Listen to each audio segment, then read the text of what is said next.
Ready start. हर वर्ष जल के भयानक रौद्र रूप देश के कई राज्यों को मुसीबत में डाल देता है। देश के अनेक राज्यों में जैसे दिल्ली, गुजरात, महाराष्ट्र, उत्तरांचल और उत्तराखंड आदि में हर वर्ष मानव अपनी जान बचाने को तरस गया है। इसी तरह भूकंप के झटके कई प्रदेशों में जनहानि तथा मालहानि की विराट समस्या पैदा कर देता है। जनसंख्या में बेतहाशा वृद्धि और ज़मीन में मकानों के बेतरतीब अनियंत्रित निर्माण ने ऐसी स्थिति पैदा की है। शहरों में ड्रेनेज सिस्टम बरसों पुराने हैं और अब लगभग असफल हो चुके, जिसके फलस्वरूप जल का बहाव अनियंत्रित होकर शहरों के लिए विभीषिका बनकर टूट पड़ता है।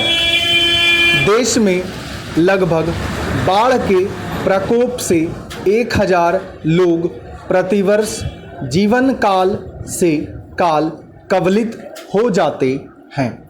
हमें कब समझ में आएगा और हम कब अपनी इन हरकतों से बाज आएंगे?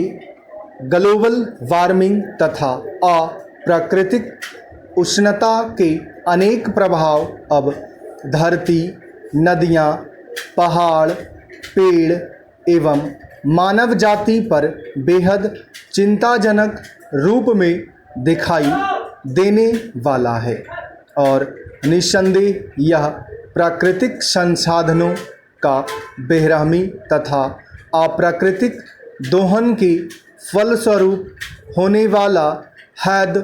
जब हम अपने विकास का इतिहास देखते हैं तो ब्रिटिश सत्ता के दौरान हमारे संसाधनों का प्राकृतिक अंधाधुंध दोहन होता रहा है। आज़ादी हमें मिली है यानी कि मानव को, परंतु प्रकृति आज़ादी से अछूती रही है। अमूमन हमारी ज़रूरत रोटी, कपड़ा, मकान और जल की थी कि हमको उद्योग धंधे का विकास तीव्र गति से करना पड़ा। मशीनें जितनी बड़ी से बड़ी होती गईं, आदमी उतना ही बौना होता गया। कृषि में नई नई तकनीक, ट्रैक्टर, रासायनिक उर्वरक, कीटनाशकों के प्रयोग से भूमि बंजर होकर कराहने लगी। विकास का सही मायने मानवीय शक्तियों के साथ ऊर्जा और उसकी शक्ति तथा सामर्थ्य का सही उपयोग ही होगा।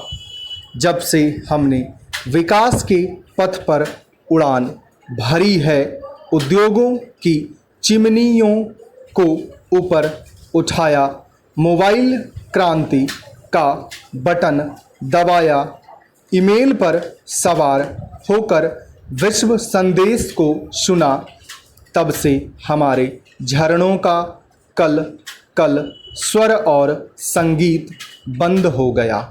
पक्षियों का कलरव बंद हो गया। पक्षी अब चित्कार कर रहे हैं। नदी नाले सूख कर मृत प्राय हो गए हैं। समुद्र की लहरों की झंकार विलुप्त हो गई है और पानी खारा और खारा हो गया है। अब हमें यह सोचना है कि विकास के नाम पर हमें ग्रीन इंडिया चाहिए या इंटरनेट की सवारी कर डिजिटल इंडिया चाहिए। बच्चों की झोली में इंटरनेट को डालकर डिजिटल जनरेशन का सपना देखना चाहिए या प्रकृति की गोद में सुगंधित वायु की लहरों में खो जाना चाहिए। झरनों में बैठकर नौका विहार का आनंद लेना चाहिए या कंप्यूटर में बैठकर नेट खोलकर नन्हे मुन्ने की आँखों पर जोर डालकर उन्हें चश्मा वाला बनाना चाहिए। हरा भरा हिंदुस्तान यानी कि ग्रीन इंडिया और डिजिटल इंडिया का सपना नदी के दो कभी ना मिलने वाले किनारे हैं। विकास के नाम पर असीमित उद्योग धंधों की बाढ़ आ गई है। भूमि समाप्त हो रही है, साथ ही हमारी वायु विषैली हो गई है। रात में शहरी मकानों में बिजली के झालरों के सामने आकाश में रात्रि के तारों की चमक फीकी पड़ गई है। जंगलों को हम ऐसे साफ करते गए जैसे सड़क पर रोड रोलर चला रहे हैं। नगर बने, महानगर बने, मकान बने, किंतु अब घर गायब होते गए। हमें तब शुद्ध आई जब चिड़ियाँ चुग गई खेत। हमें विकास के नाम पर मानव सभ्यता से जुड़ी जमीन, पानी, हरियाली, पक्षी, जानवर सब चाहिए। केवल अंधाधुंध कंक्रीट का विकास या इंटरनेट की रफ्तार नहीं चाहिए। इसके लिए हमें संसाधनों के अंधाधुंध प्रयोग पर अंकुश लगाना होगा। संसाधनों का इस्तेमाल अतिरेक में नहीं होना चाहिए। महात्मा गांधी ने खुद कहा है कि पृथ्वी पर सभी की आवश्यकताओं को पूरा करने के लिए संसाधन है, किंतु मानव की लालच को पूरा करने का कोई साधन नहीं है। हम प्राकृतिक परियोजना तथा पारिस्थितिकी की परियोजनाओं का स्वागत करना होगा, सम्मान करना होगा।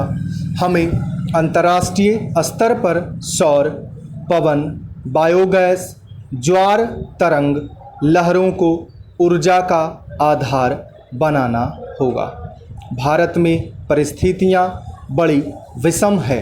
एक तरफ सोडियम लाइट से नहाती दिल्ली, मुंबई, बेंगलुरु की रंगीन सड़कें हैं, ऊंची ऊंची इमारतें हैं, तेज गति की मेट्रो हैं, वीडियो कॉन्फ्रेंसिंग का लुत्फ़ उठाते हुए युवक युवतियां हैं। दूसरी तरफ पसीने से भीगा हुआ किसान हैं। केरोसिन की चिमनी में बच्चों को कहानी सुनाती माताएं हैं। यानी कि इतनी डिजिटल विषम बातें भारत के अलावा विश्व के किसी भी कोने में नहीं है। भारत में विकास के नाम पर डिजिटलाइजेशन करने की आवश्यकता जरूर है, पर गांव, जंगलों, नदियों और प्राकृतिक संसाधनों के निरस्तीकरण और विनाश की कीमत पर नहीं।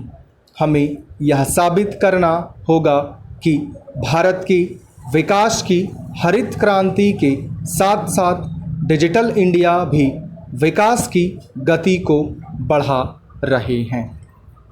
इसमें कोई संदेह नहीं कि भारत की हरित क्रांति का विकास ही डिजिटल इंडिया का स्वप्न को भी पूरा करेगा। इसके लिए स्वच्छ, साफ सुथरे संसाधन जैसे जल, खनिज, यूरेनियम, थोरियम नहीं होगा तब तक नाभिकीय रिएक्टर की भट्टियां कैसे चलेंगी। किसी कवि ने कहा है, जो घर बनाओ तो एक पेड़ भी लगा लेना, पंछी सारे उपवन की चहचहा उठेंगे। विकास का जो भी रास्ता या नक्शा हम तैयार करेंगे, निश्चित तौर पर वह मार्ग हरित क्रांति या हरित विकास से होकर गुजरेगा, जिससे हम अपनी 140 करोड़ जनसंख्या को स्वच्छ वातावरण दे पाएंगे और एक नए भारत की कल्पना को साकार कर पाएंगे। स्टॉप।